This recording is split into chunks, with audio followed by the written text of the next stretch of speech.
शौर्य ले जाएगा हॉस्पिटल में निधि को और शौर्य करण के खिलाफ जाकर बचाएगा अपनी मॉम निधि की जान। और करण के सामने देगा शौर्य प्रीता को गाली और करण ने उठा दिया गुस्से में शौर्य के खिलाफ एक बड़ा कदम। जी हाँ दोस्तों, कुंडली भाग्य के आने वाले धमाकेदार एपिसोड में जब निधि अपने आप को फांसी लगा लेगी और शौर्य दरवाजा तोड़कर अपनी माँ निधि को बचाने के लिए आएगा और निधि के गले से शौर्य फंदा निकालेगा और निधि को बचाते हुए शौर्य निधि को कहेगा कि मॉम आपको कुछ नहीं होगा। तभी जब पीछे से प्रीता सामने आएगी तभी निधि प्रीता के सामने उंगली से इशारा करेगी, जिसे देखकर शौर्य के होश उड़ जाएंगे। जहाँ पर जब राखी प्रीता पर बरसेंगे और प्रीता को कहेंगे कि जो कुछ भी हो रहा है सिर्फ प्रीता तुम्हारी वजह से हो रहा है, तुमने हमारे पूरे घर को पूरे परिवार को बर्बाद कर दिया, अब चली जाओ यहाँ से। जिसे सुनकर तभी करण कुछ नहीं बोल पाएगा। जहाँ पर तभी शौर्य प्रीता के सामने खड़ा होकर प्रीता को कहेगा कि आप चले जाइए यहाँ से। तभी करण शौर्य के सामने आ जाएगा और करण तभी शौर्य को कहेगा कि तू प्रीता को कुछ नहीं बोल सकता। तभी यह सुनकर शौर्य को गुस्सा आ जाएगा और शौर्य गुस्से से कहेगा क्यों, इनकी वजह से आज मेरी मॉम ने अपने आप को मारने की कोशिश की, अब इन्हें जल्द से जल्द मुझे हॉस्पिटल ले जाना होगा, सब लोग हटो साइड में। ये कहते हुए शौर्य निधि को अपनी बाहों में अपनी गोद में उठाकर अपनी कार में बिठाकर एम्बुलेंस को बुलाकर शौर्य निधि को हॉस्पिटल ले जाएगा।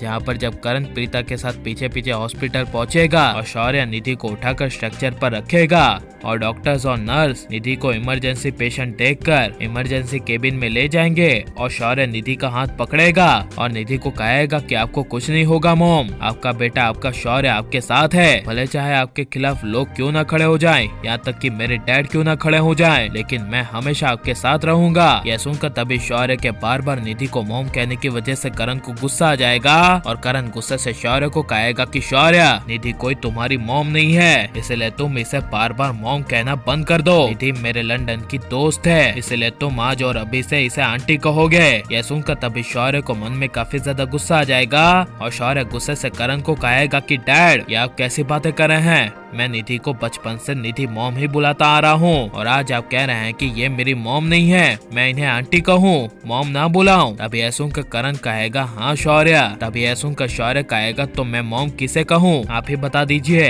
ये कहते हुए शौर्य सबके सामने करण को कहेगा कि डैड आपका अफेयर जिसके साथ कई समय से चल रहा है वो राजवीर की मासी के साथ, तो क्या मैं उन्हें मॉम कहूँ, क्या वो मेरी माँ लगेगी जो 2 कौड़ी के पैसों के लिए साली आपके पास आ गई। ये साली कहते हुए शौर्य करण के सामने प्रीता को गाली देगा, जिसे सुनकर करण के होश उड़ जाएंगे और करण तभी पूरे हॉस्पिटल में सबके सामने शौर्य को 100 से थप्पड़ मार देगा और करण शौर्य को कहेगा कि शौर्य माइंड योर लैंग्वेज, तुम तुम्हारी जुबान संभालो और तुमने अभी जिसको साली कहा है वो और कोई नहीं बल्कि तुम्हारी माँ है, तुम्हारी असली माँ। जिसे सुनकर शौर्य के होश उड़ जाएंगे और शौर्य कहेगा व्हाट, ऐसा नहीं हो सकता। तभी ऐसा सुनकर करण कहेगा यही सच है, तुम्हारी माँ और कोई नहीं बल्कि प्रीता है जो अपनी याददाश्त खो चुकी है। 20 साल पहले तुम्हें पूरे परिवार ने मेरी प्रीता से तुम्हें छीन लिया, जिसके दुख में वो अपनी याददाश्त खो बैठी। ये सुनकर तभी शौर्य को काफी बड़ा शौक लगेगा और यह सच्चाई शौर्य के सामने आनी चाहिए क्या नहीं। और आप यहाँ आने वाले एपिसोड को देखने के लिए कितने ज्यादा एक्साइटेड हैं और शौर्य को उसकी असली माँ यानी कि प्रीता के बारे में पता चल जाना चाहिए क्या नहीं। और आपको क्या लगता है कि शौर्य प्रीता को अपनी माँ के तौर पर एक्सेप्ट करेगा क्या नहीं, ये सब हमें कमेंट में जरूर बताएं। और आप प्लीज इस वीडियो को लाइक शेयर हमारे चैनल को सब्सक्राइब करें। मिलते हैं नेक्स्ट वीडियो में, टेक केयर।